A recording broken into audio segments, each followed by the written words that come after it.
back to Pratham Test Prep YouTube channel. So today we are here with another session of Boost Your Vocabulary, and this is session number 42. So let's have a look at the first word for the day.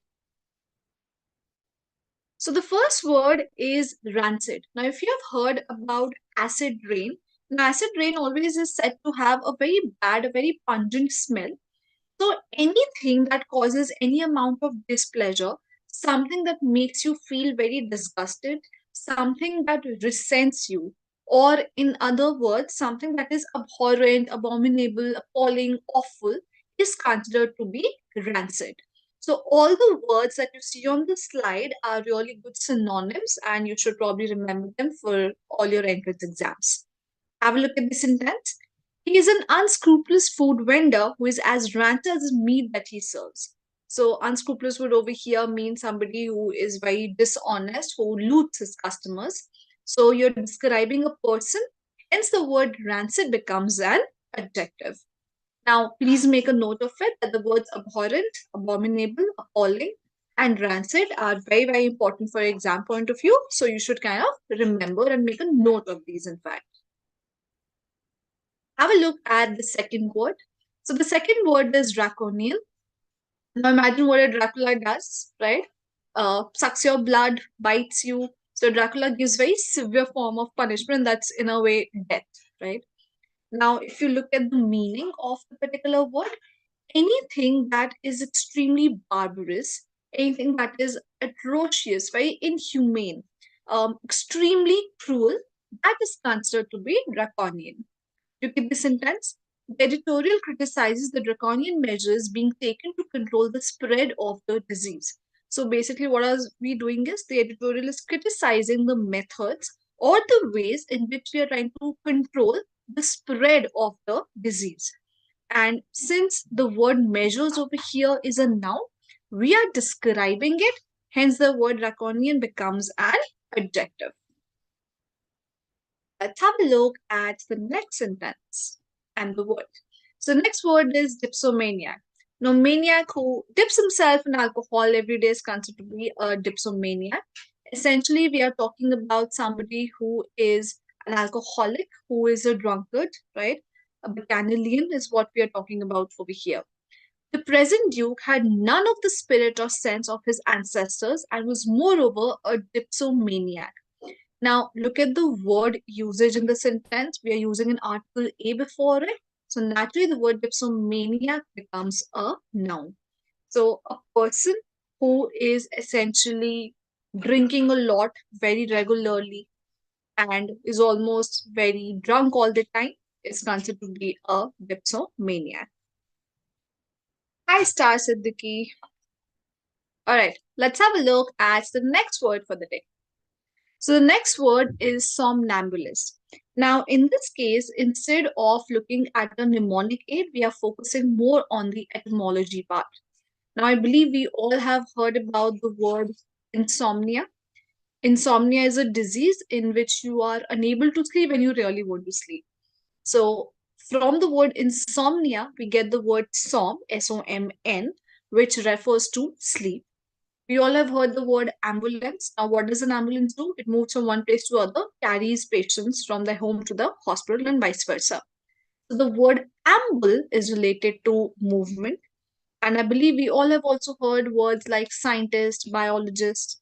So when you say scientist, you are referring to a person who does some, let's say, science-based research. So whenever a word ends with ist, we know that we're talking about a person who does something very specific. Now, somnambulist. So it's like combination of these three words.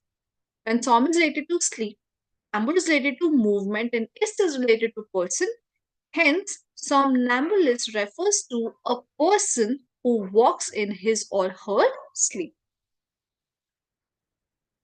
The somnambulist has no idea she sleepwalks to the neighbor's house early every night. Now, obviously, we're referring to a person. Hence, the word becomes a noun. The next word is Scallypumpian. Now, we all have heard about the movie Rowdy Rathore, Akshay Kumar's film, right? It is a copy of the South Indian movie. Now, Instead of saying rowdy rathor, if you actually call it Calithampian rathor, that would still make sense. Because the word means anybody who is very righteous, rowdy, very loud and violent in nature, very boisterous. So that movie can actually be named as Rowdy Rathor, Calithampian Rathor, as well as Boisterous Rathor for that matter. Look at the sentence. The Calithampian bands and parades of today are more organized than those of the past, but they retain an association with noise and boisterous fun. So you're essentially saying that these bands and parades are very loud in nature and a little towards, you could say, violent fun that they kind of have, right? They're boisterous in nature. Now, since the word bands over here is a noun, we are describing it, hence Calithampian becomes an adjective. Have a look at the next word, insolent. Now, you all, I think, are very, very familiar to the movie Ye Jawani Hai Diwani, Bunny, Ranveer Kapoor. So he dances on this one particular song called Batamiz Dil.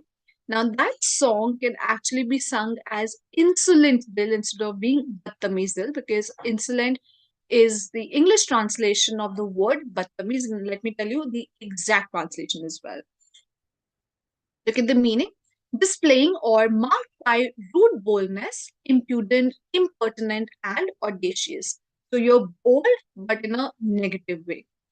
The words impudent and impertinent, audacious, and insolent are very important for exam point of view. Please make a note of these words as well. Look at the sentence. She gave an appallingly insolent reply to a reasonable request. The reply over here refers to a noun and you're describing it, hence insolent naturally becomes an adjective. The next word is univocal. Now, uni refers to one, and vocal is when you're being very open and upfront. You're expressing clearly, you're using your voice. So, univocal refers to anything that is very clearly expressed so that no doubt is left about its meaning. A list of guidelines needed for univocal interpretation of the thesis was developed.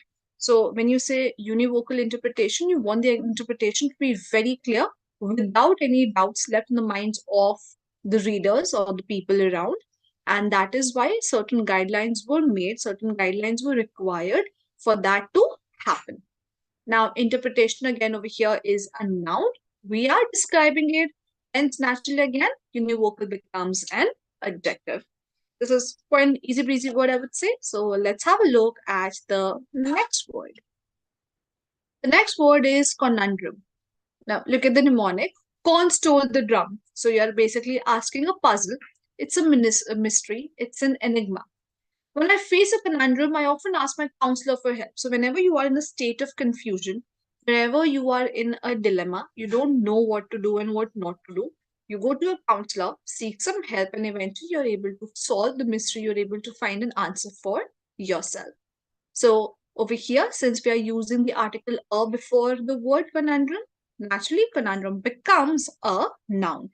Apart from that, if you look at the meaning of puzzle, mystery also again is a noun. So that synonym will naturally again become a noun. The next word is timid. Now, I know you guys are Generation Z and these days you watch some very weird cartoons and not the ones that when we were young kids we used to watch. So this was a cartoon that used to come long time back on Cartoon Network, and the cartoon was called Courage the Cowardly Dog. So instead of calling it Courage the Cowardly Dog, you can actually say Courage the Timid Dog. So anybody who is a coward, darpok that we say in Hindi, somebody who's extremely shy, very, very nervous, is considered to be timid. He was too timid to ask his wife for an all boys trip. So imagine, he was so scared of his wife, he was really so nervous that he could not even ask his wife if he can actually go on an all boys trip. Now, when you're describing a person, a pronoun he, naturally timid becomes an adjective. Quite an easy word. Have a look at the next one. The next one is trenchant. I remember we used to watch this show a while back called Shark Tank India. And there was this one particular shark called Ajmir Grover who was considered to be very rude, I would say, but in a way, he was just very upfront and honest. He could not mince his words and do all the sweet talking. So Ashneek Grover के remarks होते हैं trenchant. So anything that is extremely severe, that expresses strong criticism about something, is considered to be trenchant. Look at the sentence. He made some trenchant remarks against the neighbors. When you say you made some trenchant remarks, we're essentially saying that those remarks came along with a lot of criticism and minute, harsh criticism, not just mild and constructive. Now here, remarks is noun. We are describing it. Again, trenchant becomes an adjective. Good word, yes, has a possibility of coming in your exams, so you should remember it. Well, that's all for today's video. I'm going to see you in the next one. Till then, take care. Do not forget to subscribe to Pratham Test Prep channel, and if you've already done that, make sure that you've clicked the bell icon. Thank you guys. Good night.